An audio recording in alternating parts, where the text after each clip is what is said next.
Not even a sparrow falls to the ground without God knowing about it. God lovingly watches over the life and death even of His smallest and least valuable creatures.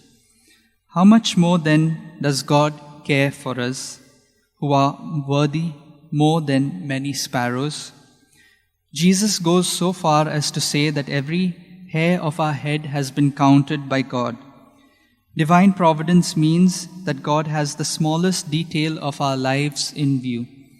But how can this be? Like Spinoza, I may wonder whether the God who made the universe really cares about me personally. I'm just one of such a vast throng.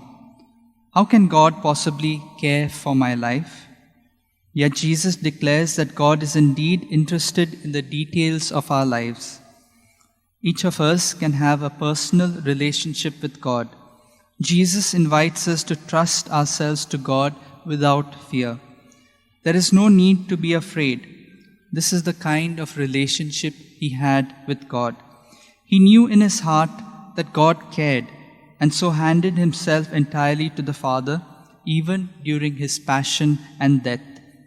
Each of us can have the same relationship with God that Jesus has.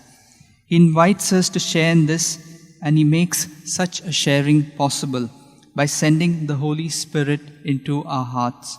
Through the Spirit, we are held securely in the hands of our Father, that I may continue to put my faith in Jesus at each and every moment of my life. Let's pray for this grace for one another.